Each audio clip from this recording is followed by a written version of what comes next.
The Crucible of Liberty, A Pioneer's Chronicle, Westward Whispers, The Call to Untamed Land. The year was 1848. In the overcrowded, smog-choked streets of Lowell, Massachusetts, where the rhythmic clang of textile mills had replaced the natural sounds of the Merrimack River, Elias Thorne felt the slow suffocation of his own ambition. He was a man built for open skies, not for the cloying air thick with cotton dust and the desperate energy of 1,000 striving souls. At 32, Elias possessed the calloused hands of a carpenter, the sharp eyes of a surveyor, and a heart that yearned for soil he could call his own, soil that hadn't already been plowed a dozen times over by ambition and debt. His wife, Sarah, was the anchor tethering him to the known world. She moved with a quiet, determined grace that belied the deep anxieties that gnawed at her. Sarah was a woman of letters, her fingers perpetually stained with ink from the small private tutoring she managed to secure. Her world was bound by the stack of well-worn books they owned and the health of their 2 children. Thomas, a sturdy boy of 10 whose imagination was already too large for the confines of their boarding house room, and Lily, a fragile 5-year-old whose cough seemed to worsen with every passing New England winter. The letter came this morning. "Elias," Sarah said one damp Tuesday evening, smoothing the parchment across their meager pine table. The letter was thin, stained with the red dust of 1,000 miles away, and it bore the postmark of Independence, Missouri. It was from Elias's older brother, Caleb, who had left 5 years prior, chasing rumors of gold and, more practically, cheap, fertile land in the Oregon Territory. Elias leaned closer, tracing the spidery script. Caleb wrote not of immediate riches, but of space. He described valleys where the grass grew taller than a man on horseback, rivers teeming with salmon, and air so clean it felt like drinking cold spring water. "Brother," Caleb's words seemed to leap from the page, "there is space here for a man to plant his hope and watch it grow beyond the reach of any creditor or factory boss. The whispers are true. God has kept a garden for those brave enough to walk the trail." Elias looked up, his gaze locking with Sarah's. He saw not just the plea for partnership in a new venture, but the answer to his own gnawing emptiness. "He's done it, Sarah. He's claimed a claim. We can have 160 acres of virgin earth." Sarah sighed, a sound weighted with the history of their struggles. "And the price of that earth, Elias? What is the price of the walking?" "I've read the pamphlets. The rivers, the mountains, the Indians. It is 1,000 miles of broken bones and broken promises." This was their eternal friction. Elias, the dreamer, captivated by the whispers of the West. Sarah, the pragmatist, haunted by the tangible dangers of the journey. Their existence in Lowell was a slow erosion of their future. Every dollar earned was spent simply to survive the next month, leaving nothing for Thomas's education or Lily's lingering ailments. To stay was to guarantee a slow decline into poverty and sickness. To go was to risk everything on a gamble written in dust and hope. Over the next 3 months, the whispers transformed into a concrete, consuming plan. Elias sold his meager tools, the prized planes and chisels that had always brought him respect, for enough to purchase a stout, second-hand Conestoga wagon and 2 weary but solid oxen, which he named Faith and Fortune.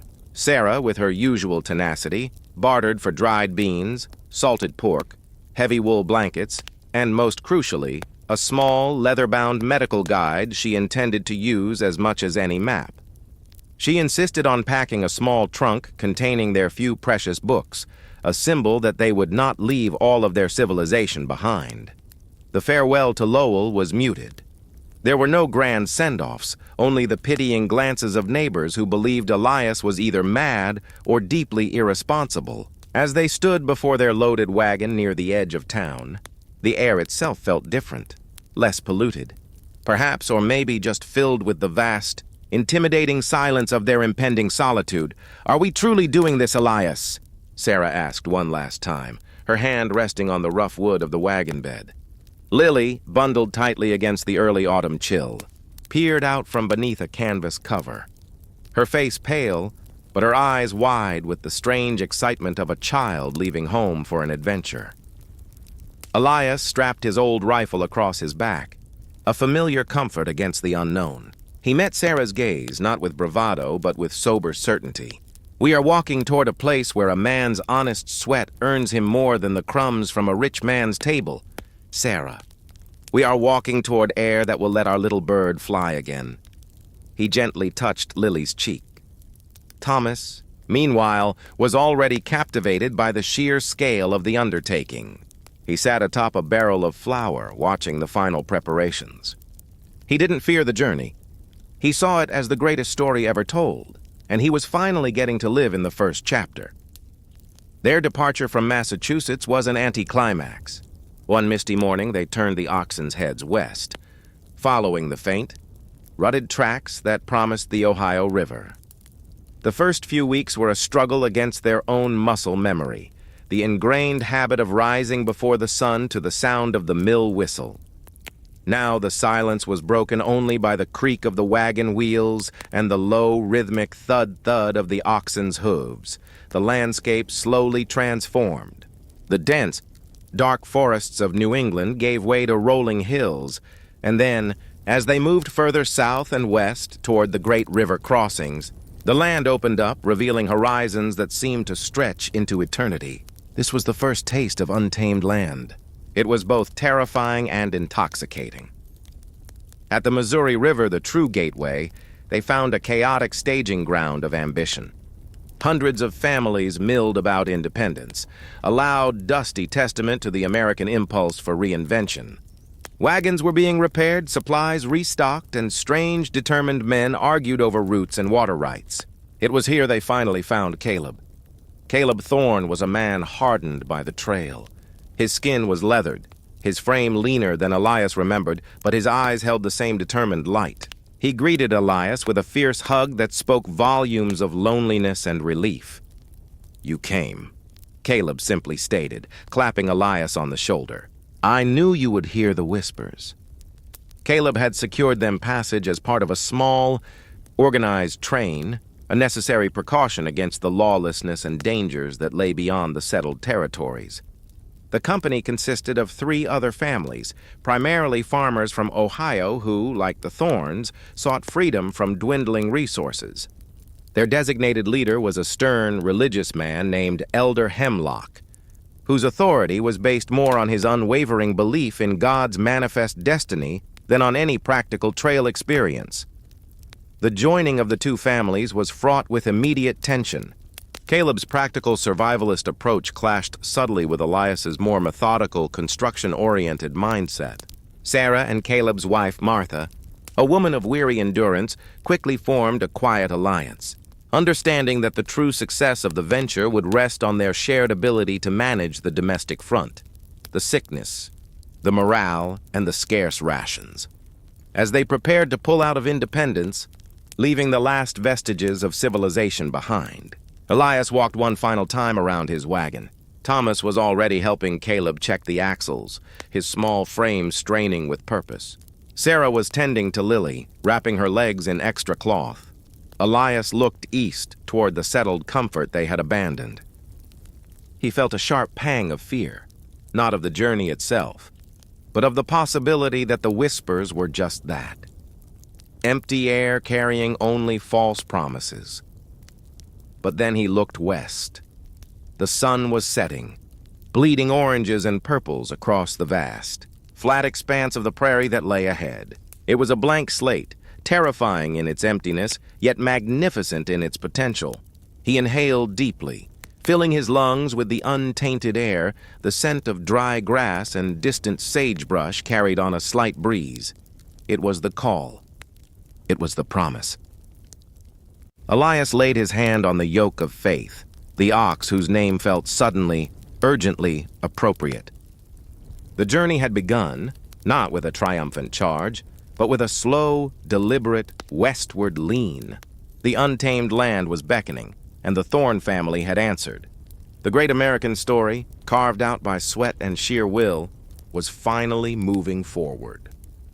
The Crucible of Liberty, a pioneer's chronicle. The weight of the axe, survival and settlement. The easy promise whispered in the east was brutally silenced by the wide, unforgiving expanse of the Great Plains. The first 300 miles of the Oregon Trail were not a romantic adventure, but a grueling lesson in humility and endurance. Every dawn brought a new layer of alkaline dust, coating the blankets, the food, and the lungs of the travelers. The rhythmic creak of the wagon wheels, once a sound of progress, became a monotonous, grinding complaint. Elias Thorne quickly learned that building a house was a simple task compared to holding a family and a future together across such vast desolation. His hands, once deft with a carpenter's plane, now ached from gripping the yoke of faith and fortune, guiding the stubborn oxen across dry creek beds and through unexpected storms. The greatest initial struggle, however, was not the land but the water. In early June, they hit a stretch where the sparse water holes were either bone dry or contaminated. The oxen began to lag, their flanks gaunt. Lily's persistent cough worsened, her small body dehydrated and weak. Sarah, ever the watchful pragmatist, was nearing the end of her patience with Elder Hemlock, the self-appointed train leader. He is saving the last of the medicinal alcohol for his own sins and his wife's nerves. "Elias," Sarah hissed one evening, her voice low and tight with fear. "It should be used to cool Lily's fever. Hemlock is set on saving our souls." "Sarah, not our bodies," Elias muttered, tightening a worn strap on the wagon. It was Caleb, the hardened veteran of the trail, who stepped in. Caleb's philosophy was simple. The trail respects only ingenuity and action. While Hemlock led the group in a desperate, prolonged prayer for rain, Caleb quietly took Elias and 2 other men on a dangerous, 3-hour deviation off the main trail. "The buffalo know where the water lies, not the elder's God," Caleb asserted, pointing to a faint, well-worn path through a cluster of low scrub brush. The search was a desperate gamble. After hours of agonizing silence and dust, they found it, a shallow, muddy pool, carefully concealed beneath a rock overhang. It wasn't clean, but it was enough. They worked through the night, filtering the water through canvas and carefully bringing it back in their canteens. This incident established a crucial dynamic. Caleb became the unacknowledged survival leader, while Hemlock maintained the moral authority, a fragile balance that threatened to fracture the small train at every obstacle. As they crested the Continental Divide, the landscape transformed again, offering a brief, intoxicating glimpse of the Rocky Mountains, a majestic, terrifying fortress of stone and snow. This was the moment of no return. They were committed now, with thousands of miles behind them and only the terrifying unknown ahead. It was in the high country, where the air was thin and the nights plunged to freezing, that the weight of the axe became literal. One raw, foggy morning, the axle of their heavy Conestoga wagon snapped clean on a jagged outcrop of granite. The sound was a death knell. The train, obligated to keep moving, waited impatiently. Elias stood over the wreckage, the weight of the delay and the responsibility for his family's lives pressing down on him. Their few precious possessions, their food and their shelter, were immobilized. "This is it, Father," Thomas whispered, tears of frustration welling up. "We'll be left here." Sarah, however, did not weep. She pulled out the leather-bound medical guide, tucked it away, and grabbed a shovel. "We will be left here if we wait for a miracle, Elias. But we won't." Elias knew he could repair the axle, but he needed a specific kind of timber, strong and dense enough to bear the tremendous load. Caleb, after a brief tense argument with Elder Hemlock about the delay, grabbed his axe. "There's a small ravine 2 miles south," Caleb announced to Elias. "Black cottonwood, hard enough. But we'll be racing the clock." They rode out, leaving Sarah and the children under the strained protection of the remaining wagon train. The race was not just against time, but against the sheer, overwhelming effort required. For 2 days, Elias and Caleb fought the mountain. They found the cottonwood, but felling it and trimming a usable length was backbreaking labor. The axe felt impossibly heavy, each swing a protest against their aching muscles and empty stomachs. Elias, drawing on his deep knowledge of wood and joinery, directed Caleb to cut the axle's replacement. He used a length of iron banding he had saved, heating it carefully in a small, hastily dug fire pit to allow for reshaping. They worked in a relentless, silent tandem, a mutual respect forged in the demanding heat of their shared task. Caleb admired Elias's precision. Elias relied on Caleb's animal endurance. Finally, they hauled the heavy timber back to the crippled wagon. With Sarah holding the lanterns, Elias spent the better part of the night fitting the new axle. The last hammer stroke, seating the iron ring around the wooden hub, resonated like a victory drum. The next morning, the wagon rolled again, albeit with a slight list. They had not only survived the breakdown, but had proved their self-reliance. When they caught up to the main train, Hemlock offered a stiff prayer of thanks, but the looks in the eyes of the other settlers had changed. They no longer looked only to the elder for guidance. They looked to the two Thorne brothers. The trail softened into late summer, leading them through the vast, dusty expanse of the Wyoming plains, before the final, desperate push through the Blue Mountains. It was here in the shadow of Mount Hood that the westward whispers finally ceased, replaced by the reality of settlement. They had left the main Oregon Trail, turning north toward the Columbia River where Caleb had secured a tentative claim. The land was everything Caleb had promised: deep, dark loam, forests of towering pine, and a view that stretched down into a valley cradling a wide, rushing river. As the wagon rolled to a halt on the high bluff overlooking the valley, Elias dropped the reins. He stepped onto the soil, digging the heel of his boot into the rich earth. It was soft, yielding, and smelled of fertility, a smell entirely foreign after the baked dust of the trail. "We're here, Lily," Sarah whispered, scooping up her daughter, whose cheeks now held a faint, welcome pinkness. "We're here!" But the settlement was only the beginning of the next battle. The land was untamed, still covered in dense forest. No house stood here, only a small, weather-beaten marker Caleb had carved. Elias looked at the colossal trees surrounding them, their trunks thicker than his wagon. His hands, still stained with axle grease and caked with dust, instinctively sought the smooth, heavy head of the axe. The weight of it felt different now. It was no longer a symbol of emergency repair, but a tool of creation. The task ahead was monumental: to fell the forest, to clear the fields, to carve a home out of the wilderness. The survival portion of their journey had ended. The arduous, lifelong labor of settlement had just begun. Elias took a deep breath, tasted the cool, pine-scented air, and raised the axe toward the first massive tree. A house divided, cracks in the Union's foundation. The first winter in the Willamette Valley was brutal but survivable.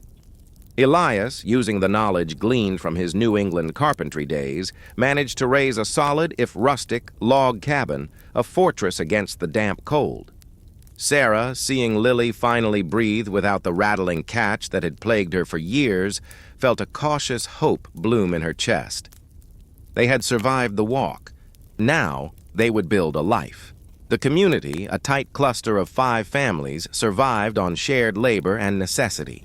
The axe remained the primary tool, but now it was used for clearing fields, not just breaking ground. Yet, as the snow retreated and the spring planting season arrived, the unity born of shared peril began to fray under the strain of ideology.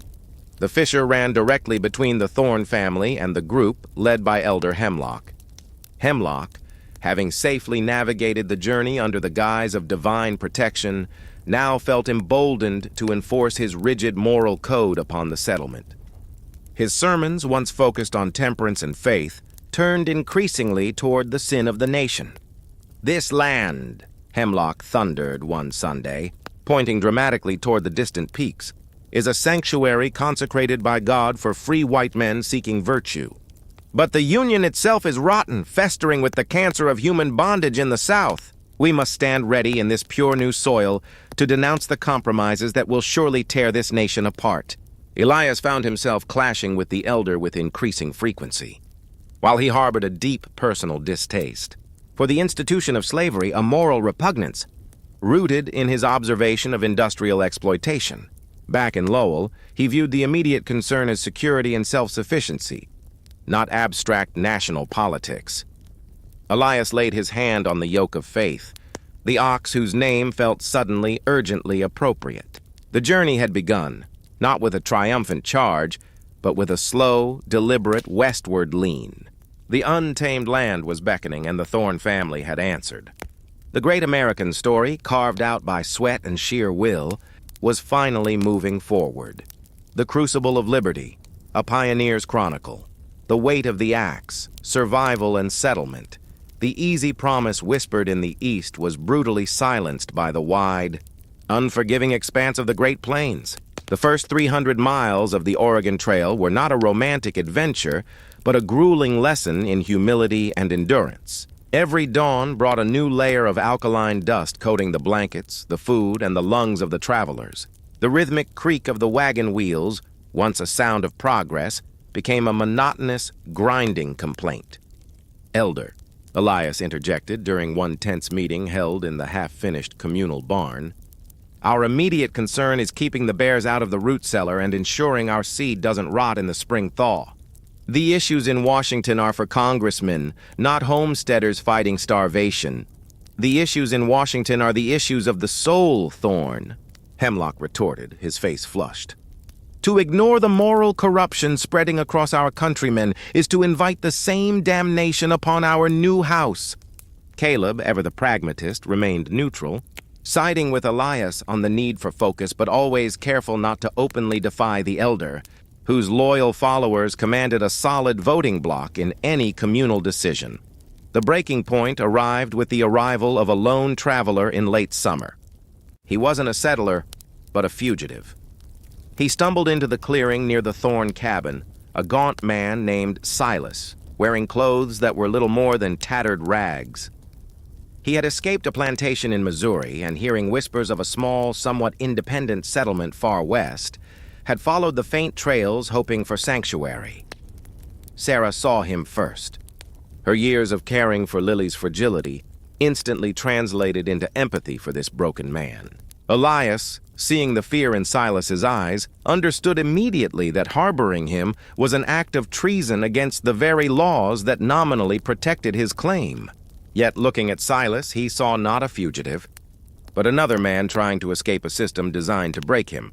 A parallel. In a twisted way to his own escape from the mills, he brought Silas inside, hiding him in the small lean-to he'd constructed for curing meat. The news spread through the tiny settlement like wildfire. Elder Hemlock was galvanized. He saw Silas not as a man, but as a test, a literal embodiment of the cancer he preached against. Elias Thorne. Hemlock demanded the next morning, standing just outside the cabin door, his followers gathered behind him. "You have broken the law of the land and defied the moral compass of this Christian endeavor. Surrender the man, or forfeit your claim and your protection here." The atmosphere was thick and silent. Elias stepped out, standing shoulder to shoulder with Sarah, who held a heavy skillet, her knuckles white. Thomas stood frozen by the doorway, watching his father face a judgment that felt far grander and scarier than anything in Lowell. Silas is a man seeking freedom. "Elder," Elias said, his voice steady despite the tremor in his chest. "And the only law that matters here is the one that keeps us alive, the one that demands we help a desperate soul." "There is no such law," Hemlock roared, his faith twisting into fanaticism. "There is only the Union and its laws and the Bible. You choose rebellion over order, Thorne. You choose to shelter the sin." The division was complete. The small cabin, meant to be the center of their new, free life, was suddenly the epicenter of the national crisis. The house was not just divided in Washington. It was divided by an axe stroke in the virgin soil of Oregon. Caleb, seeing the fanaticism in Hemlock's eyes, made a decisive move.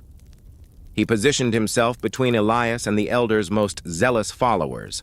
"Elder, we are too few to fight a war here," Caleb interjected calmly. "Elias has his land, and Silas has broken no laws of this valley yet. Give us 3 days. If we must fight, we will fight alone, but we will not shed pioneer blood over this yet." Caleb's intervention bought time, but it did not heal the rift. The community fractured. Some families pledged hesitant support to Hemlock, fearing the legal ramifications of harboring a fugitive. Others, especially those who had suffered most under industrial rule, silently offered supplies to Sarah. Elias looked at the deep lines etched into Sarah's face. Lines that spoke of hard choices and deeper convictions. He knew that staying meant perpetual hostility, perhaps even violence, right at their doorstep. The whispers of the West had led them here, but the roar of the national argument threatened to destroy what they had built with their very hands. The axe had created their home. Now only a difficult choice, to fight or to flee again, could protect it. The price of allegiance. Fire on the horizon, Caleb's appeal for a temporary truce had provided 3 days of brittle silence. Not peace. The air in the Willamette settlement grew heavy, less with the scent of pine and more with the toxic anticipation of betrayal. Elder Hemlock and his followers had retreated to their cabins, but they did not work their fields. Instead, they watched the Thorn property, their vigilance a tangible threat.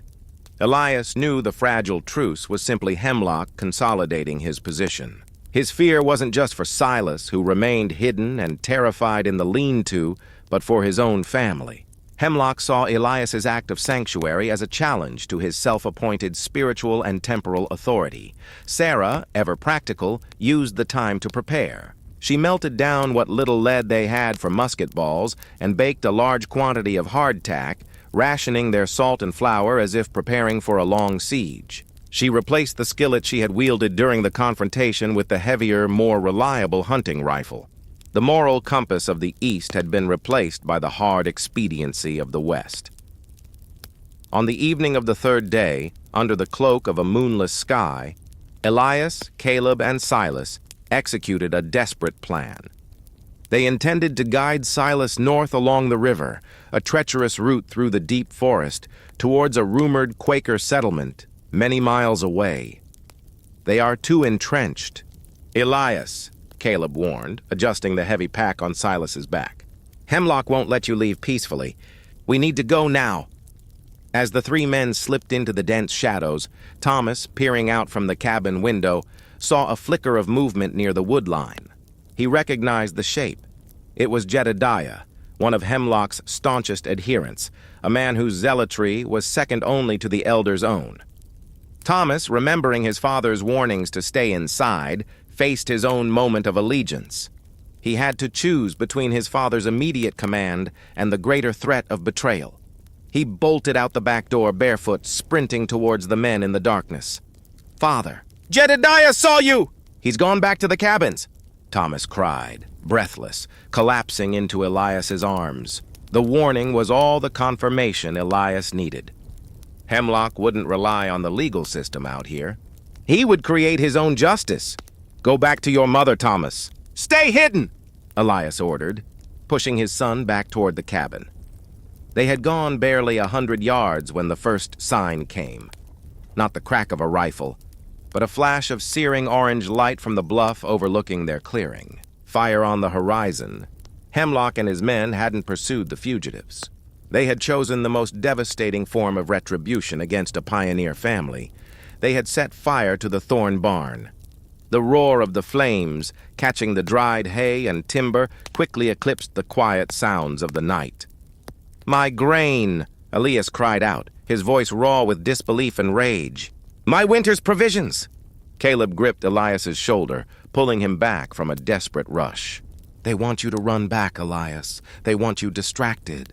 "Silas, run! Stick to the river. Do not stop until you see the North Star dip behind the second peak." Silas, his face illuminated by the flickering hell light, stammered, "I owe you my life, Mr. Thorn." "Go. That is the only price I ask," Elias yelled, pushing Silas away into the shadows. Elias and Caleb turned, sprinting back towards the fire. As they neared the clearing, they heard the shouts of Hemlock's men, celebrating their destructive act. The barn, which represented a year of backbreaking labor, was already a massive column of flame and smoke. The terrifying spectacle confirmed the brutal price of allegiance. They would pay for their moral stand with their survival. Elias laid his hand on the yoke of faith, the ox whose name felt suddenly urgently appropriate. The journey had begun, not with a triumphant charge, but with a slow, deliberate westward lean. The untamed land was beckoning, and the Thorn family had answered. The great American story, carved out by sweat and sheer will, was finally moving forward. The Crucible of Liberty. A pioneer's chronicle, the weight of the axe, survival and settlement. The easy promise whispered in the east was brutally silenced by the wide, unforgiving expanse of the Great Plains. The first 300 miles of the Oregon Trail were not a romantic adventure, but a grueling lesson in humility and endurance. Every dawn brought a new layer of alkaline dust coating the blankets, the food, and the lungs of the travelers. The rhythmic creak of the wagon wheels, once a sound of progress, became a monotonous grinding complaint. Hemlock, standing before the blaze, his face red and triumphant, saw Elias rush in. "You chose the sin thorn. Now pay the price. Your claim is forfeit." Elias didn't waste time with words. His heart was not only heavy with loss, but sharp with protective fury. He grabbed the bucket of the few remaining precious water stores and began splashing the fire line, desperately trying to save the small root cellar attached to the barn. Suddenly, a rifle cracked. The bullet hissed past Elias's ear, kicking up dirt beside his boot. It was a warning shot, meant to cow him. Caleb, using the cover of the dense smoke, moved quickly to the edge of the clearing, his own rifle raised. "They'll burn us out, Elias. We have to fight fire with fear." The confrontation was no longer ideological. It was a life-or-death struggle for their land. Just as Hemlock's men began to close in, seeking to drive Elias away from his cabin, Sarah emerged. She wasn't fleeing. She was fighting. She stood framed in the cabin doorway, the small figure of Lily peeking out from behind her skirt, and aimed the heavy hunting rifle with the precision of a woman defending everything she held sacred. The next sound was not a warning shot, but a deafening report, followed by a grunt of pain. Jedediah, the man who had spied on them, clutched his shoulder, his rifle falling to the ground. Sarah hadn't aimed to kill, but to wound, to make the price of their aggression immediately, painfully clear. The blast shocked Hemlock's faction into momentary paralysis. They had expected Elias to fight, but they had not expected the frail-looking Sarah to meet their aggression with such fierce, immediate violence. Elias seized the opportunity. He lunged at Hemlock, tackling the self-righteous elder to the ground near the spreading flames. "This land is ours. We earned it with the axe and the plow. You are no better than the tyrants we fled," Elias roared, pinning the older man. The fight was ugly and desperate. Elias, fueled by the image of his burning future, landed a heavy blow. The physical struggle, more than any debate, broke the resolve of Hemlock's remaining men. Seeing their leader beaten and one of their number wounded, they became scared farmers again, not vengeful fanatics. Caleb stepped forward, his rifle steady and pointed. "The fugitive is gone. The fight is over. You leave this clearing now, or we bury you here and tell the next wagon train you were taken by the elements. Choose." The choice was made in the silent horror of the blazing barn. Hemlock, spitting blood and dirt, was helped up by his men, who retreated into the darkness, leaving the fire to burn. As the smoke cleared, leaving behind a smoldering ruin where their future provisions once stood, Elias stood exhausted beside his cabin. The financial ruin was immense. They had lost nearly all of their hard-won supplies, but they had not lost their allegiance to principle, to family, and to the sanctity of their home. Sarah walked over and placed her hand gently on his arm. She didn't speak of the loss, only of the victory. "He is safe, Elias. Silas is safe." Looking at the ruins of his barn, Elias understood the true cost of liberty. It was not paid in gold or in rhetoric, but in the sweat of his brow, the fear in his son's eyes, and the blood shed by his wife's conviction. The cracks in the Union's foundation had reached the farthest reaches of the West and demanded a terrible toll. They had protected their own, but they had earned the perpetual enmity of their neighbors. The settlement was no longer a community, but a battleground. Dust and deliverance, a nation's reckoning.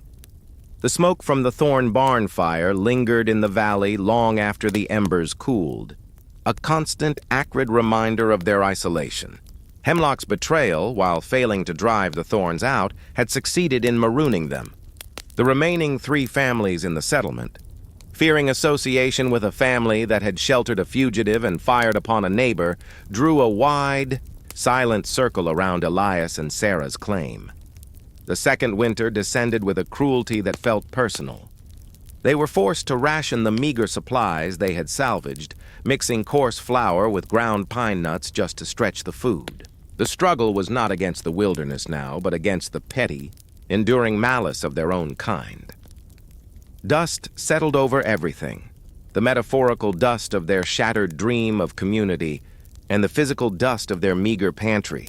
Elias and Caleb worked ceaselessly, cutting timber to barter, but the trade routes were long, and the local market was controlled by those who silently sided with Hemlock.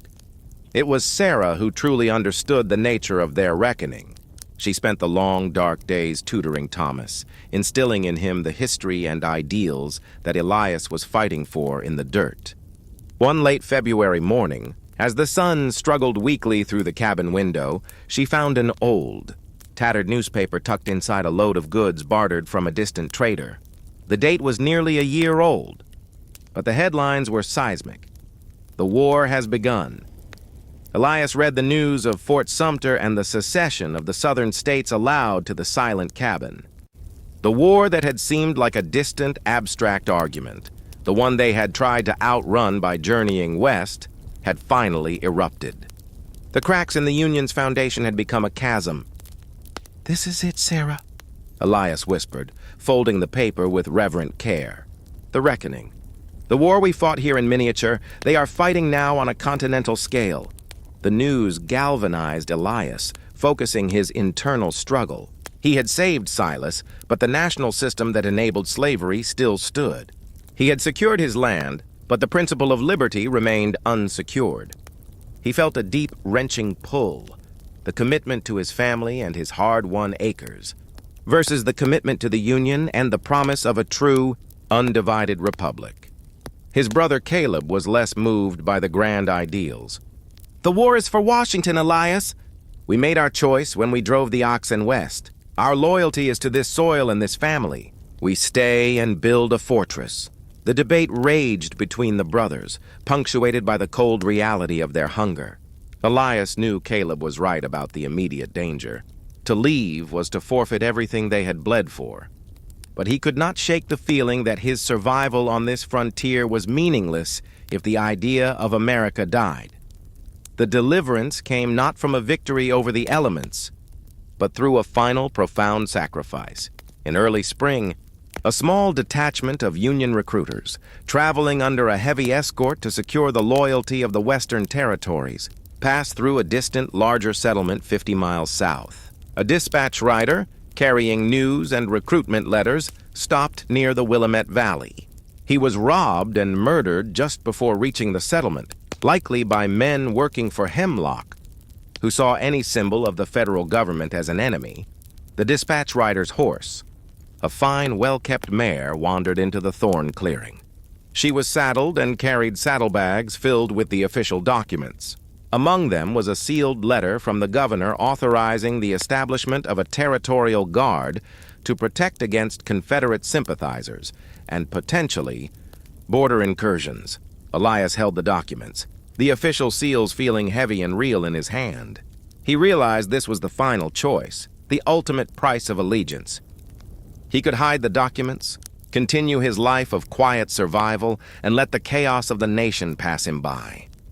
Or he could ride south, deliver the commission, and offer himself to the cause. Sarah did not need convincing. She looked at him with the fierce pride of a woman who had defended a fugitive at rifle point. "Go, Elias. You have done more for liberty than most men. Now go secure it. We will hold the claim." But Caleb argued violently. "You are deserting your post. You are abandoning your wife and children to the whims of that madman Hemlock. We survived the trail together. Do not choose the Union over your blood." Elias knew Caleb spoke the truth of his heart. To leave was to commit the deepest betrayal of his brother and his wife. The choice, however, was already made when he looked at Thomas. The boy, now 11, was no longer looking at his father as a builder, but as a potential hero. "I must go, Caleb," Elias said, laying the papers out on the table. I came west to be free, but true freedom is secured on the battlefield, not just in the forest. If the Union falls, there is no west left to claim. Only tyranny. Elias left his rifle with Caleb, leaving him as the protector. The one thing Elias took that was truly his own was the axe.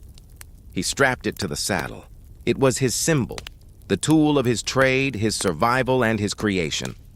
He was going to fight the nation's battle, not as a soldier, but as a frontiersman. The farewell with Sarah was brief and tearful, marked by a single, determined promise. I will return to the soil we claimed together. He kissed Lily, now stronger and healthier thanks to the western air, and shook Thomas's hand, a gesture that made his son stand an inch taller. Riding south, following the faint trail that led back toward the settled communities, Elias felt the vast, intimidating silence of the Oregon Territory close in behind him. He carried the weight of the axe and the weight of his convictions. He was leaving behind the only true safety he had known since leaving Lowell. His final act before leaving the immediate valley was a silent one. He stopped near Hemlock's claim. The elder had rebuilt his own barn, but it was smaller, meaner than Elias's had been. Elias rode past, letting the silence be his victory. The deliverance was not his escape, but the freedom he had given Silas, and the freedom he was now riding to secure for the nation. As he rode over the distant ridge, he paused for one last look. Below, the Willamette Valley lay shrouded in the setting sun, a tiny, fragile pinprick of civilization surrounded by untamed forest. He was leaving the dust behind, riding toward the reckoning that awaited the entire country. Elias Thorne was no longer a pioneer running from a crowded past. He was a patriot riding toward an uncertain future, steel and stride, forging the industrial age. Elias Thorne returned to the Willamette Valley not on the heels of military glory, but in the subdued quiet of 1866, bearing the scars of service and the heavy exhaustion of a nation that had just devoured its own. He had left a wilderness of wood and conviction. He returned to a landscape already beginning to yield to steel and the relentless stride of progress.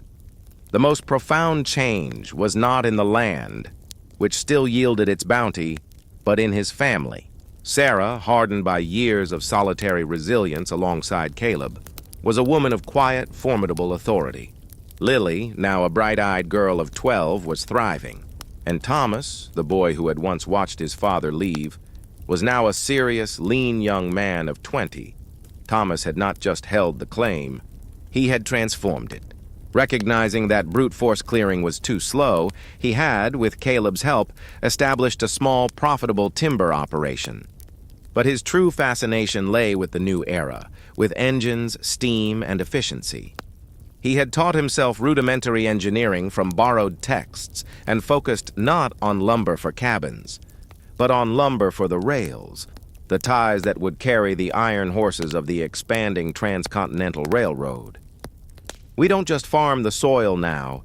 Father, Thomas explained one evening, sketching a design for a new pulley system on the back of a discarded manifest. We farm time. The rails are coming, and with them the world. Elias felt adrift. The world he had fought for, the world of isolated homesteads and self-sufficient pioneers, was already receding. The new West was being built not by the axe and the rifle, but by the steam-driven saw and the telegraph wire. Caleb, too, had been absorbed by the industrial current. He had realized that their original moral nemesis, Hemlock, had unwittingly done them a favor by ensuring their isolation. While Hemlock's faction was slowly stifled by legal wrangling and market competition, Caleb leveraged their timber and Elias's reputation for integrity. He ran the lumber yard, ensuring that Thomas's specialized rail ties reached the construction crews pushing south from Portland. Elias, the master carpenter, found his purpose not in farming but in the precise, demanding work of building the infrastructure for the new age. He took a contract building bridges and trestles for the new rail line, structures that demanded absolute precision and strength to support the weight of the coming iron machines. The work was dangerous, demanding a blend of his old-world carpentry and the new age's understanding of stress and load-bearing. He saw the building of the rail line as the physical manifestation of the union he had fought.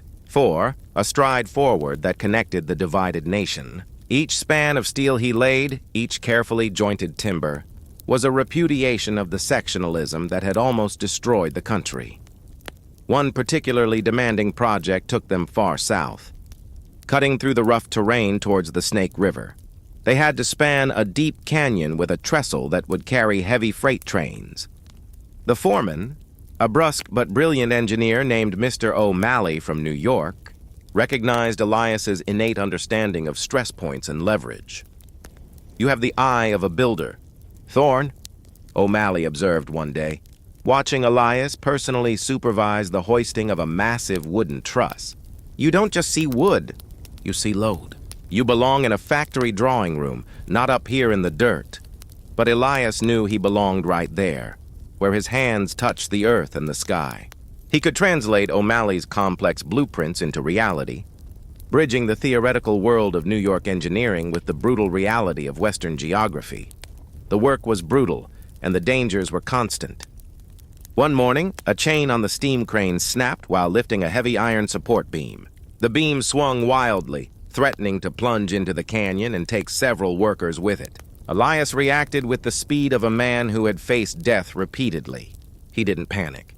Instead, he located the secondary emergency chain, which was designed for smaller loads and with a desperate superhuman effort, managed to loop it around the swaying beam before the primary chain gave way entirely.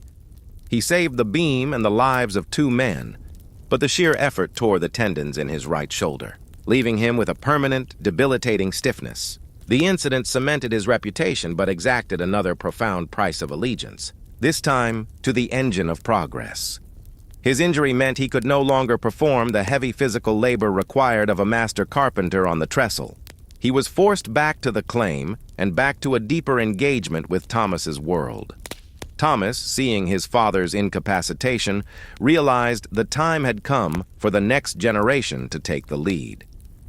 He focused his ambition on establishing a proper sawmill powered by a massive imported steam engine, a machine made entirely of steel.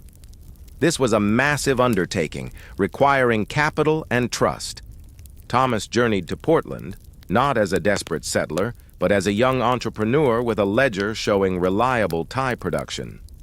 He secured a loan based on the collateral of the Thorne land, a calculated risk that horrified Elias, who still viewed debt as a form of slavery. "You're mortgaging the claim, Thomas. The land we bled for," Elias protested, running a hand over his stiff shoulder. "And I am multiplying its worth, father," Thomas countered, his eyes alight with the modern fever of speculation. "We are not pioneers anymore. We are industrialists. The future is not in the axe, but in the engine that turns 100 axes at once. We must provide the materials for the stride, or we will be left in its dust." It was Thomas's ability to manipulate this new world, to understand contracts, logistics, and the power of credit that marked the true transition of the family. He brought the steam engine back to the valley on a massive, slow-moving dray, a roaring, hissing testament to the new age. When the sawmill was finally built and the great engine hissed to life for the first time, emitting a plume of oily black smoke that stained the pristine blue sky, the entire settlement stopped. Hemlock and his remaining followers watched from a distance, their faces etched with the realization that the Thorns had not just survived their malice, but had ascended beyond it. The deliverance had been achieved not by moral victory alone, but by economic dominance. Elias stood beside his wife and his brother, watching Thomas proudly oiling the massive gears. He no longer saw the machine as a harbinger of the end of the frontier, but as a complex, powerful tool, a modern weapon in the fight for economic independence. The steel that ran the engine was stronger than any iron banding he had ever hammered. The stride of the pistons was more relentless than any ox team he had ever driven.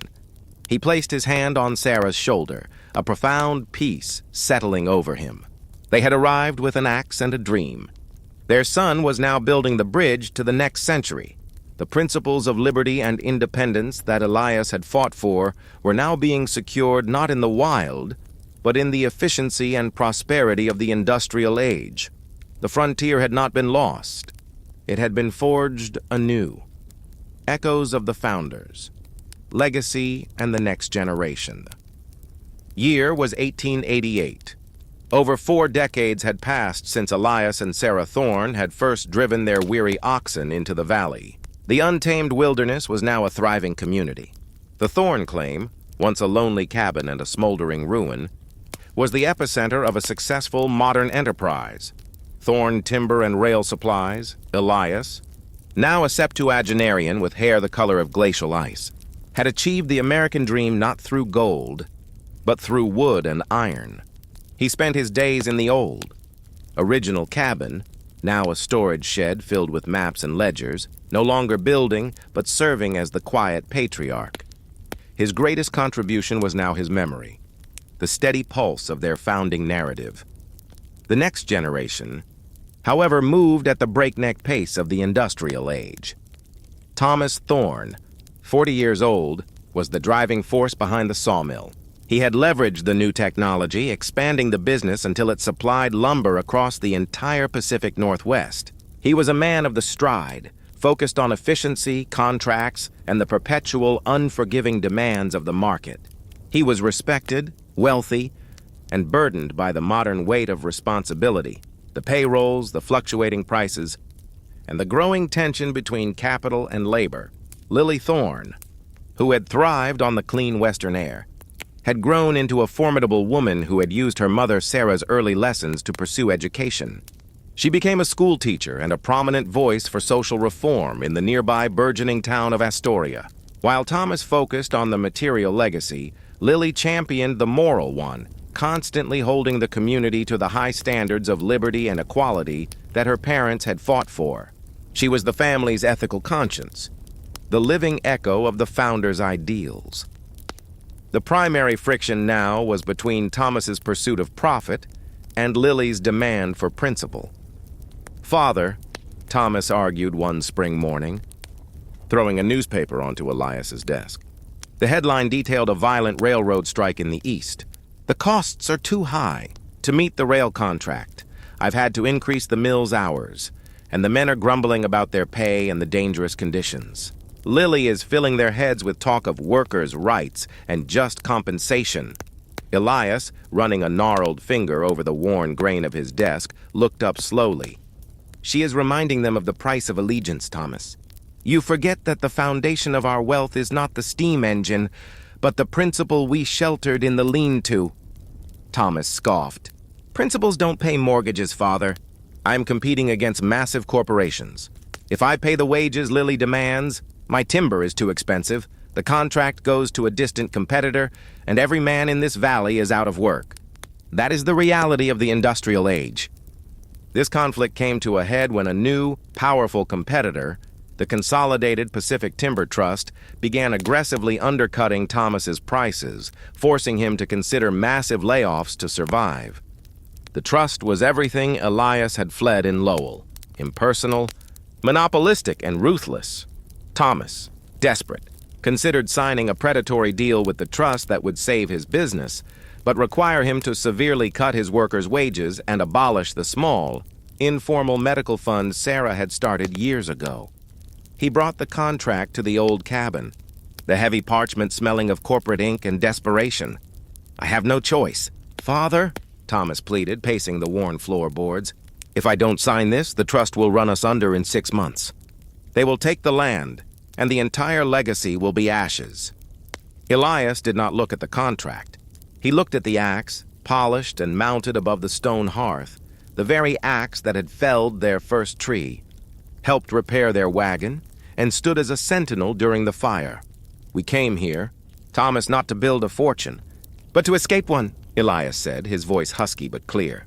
"Your grandfather and I were crushed by the trust's spiritual ancestors back east. They demanded our dignity for their dollar. And what did we do? We walked 1,000 miles, Father, to escape ruin," Thomas replied impatiently. "No," Elias corrected, tapping the desk. "We chose the fire.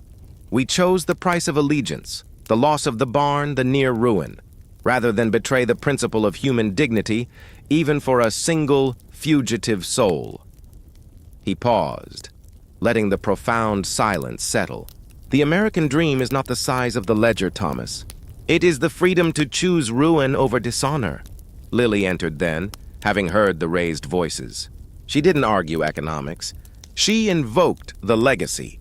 The greatest asset of Thorn Timber is not its steel, Thomas, but its name, Lily stated firmly. The men work for us because they believe in the memory of the man who stood against the mob for a fugitive. If you cut their wages and abolish their fund to appease a monopoly, you destroy the only thing they cannot buy. Trust. You destroy the echo of the E. Founders for the sake of survival, and that is no survival at all. The truth of her words, backed by the fierce gaze of his aging father, struck Thomas with the force of a sudden conscience. He realized his generation, so focused on the stride of progress, had begun to forget the moral compass that steered the journey. The deliverance his parents had fought for was not merely economic, but ethical. Thomas stood staring at the contract, his hands trembling.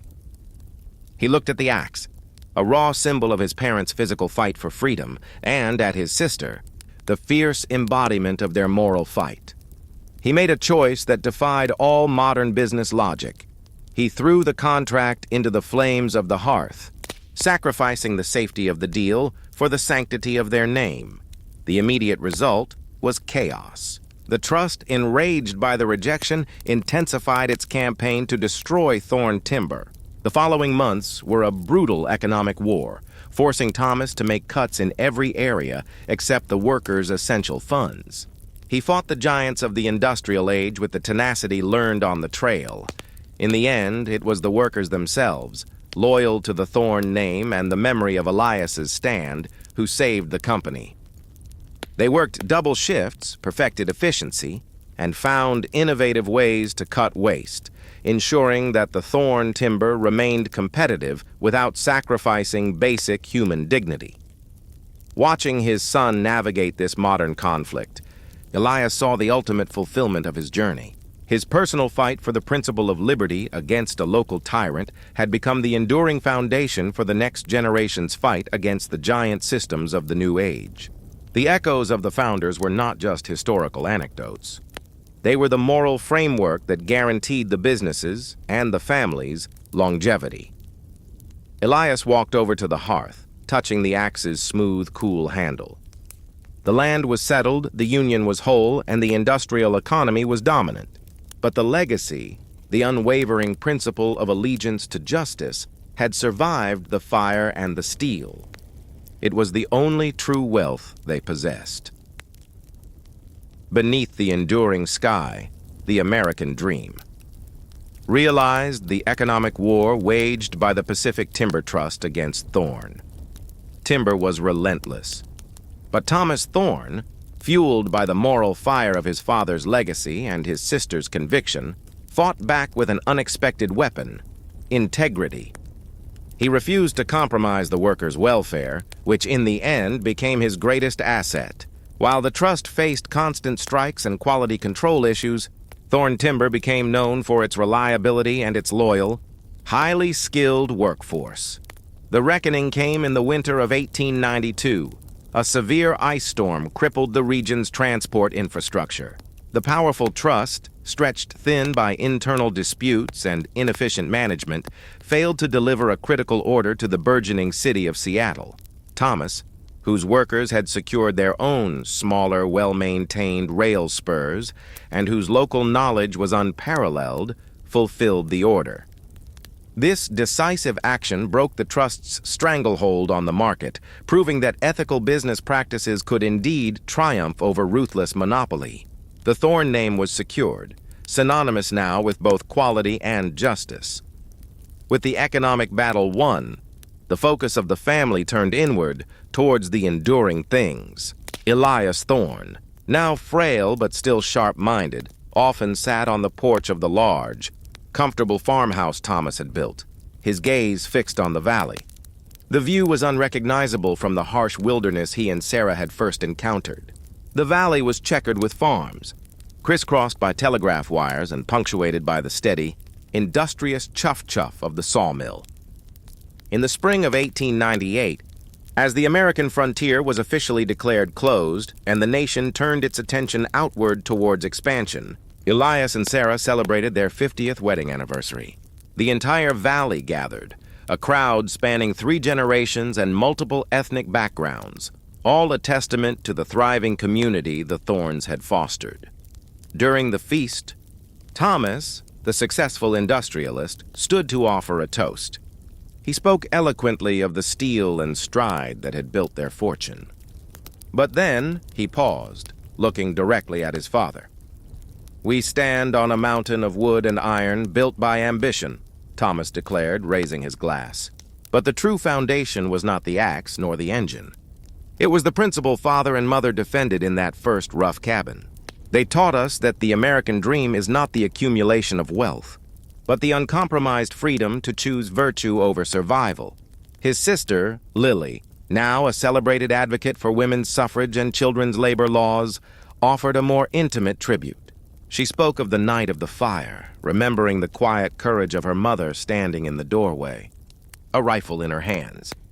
"My mother taught me that to claim your liberty, you must be willing to defend another's," Lily said. The echoes of the founders were not just of Independence Hall. They were of the quiet resolve in a pioneer woman's heart.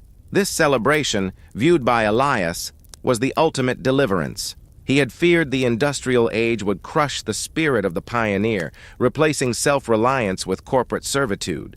Instead, his children had forged a way to harness the power of the new age without sacrificing the moral core of the old. The American dream realized was not in the size of the Thorn payroll, but in the justice and dignity afforded to the workers on it. A year later, at the close of the 19th century, Sarah Thorn passed away peacefully in the home they had built together. Her death left a profound void, yet her legacy was everywhere, in the robust health of her children and grandchildren, and in the enduring strength of the family's moral compass. Elias, now truly the last sentinel of his generation, retreated further into memory. On his last birthday, the family gathered again on the porch.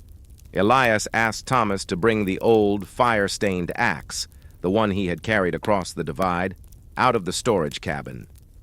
He held the handle, running his stiff fingers over the worn wood.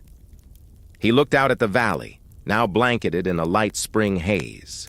The steam engine's whistle was a distant, familiar call, and the laughter of his great-grandchildren echoed nearby.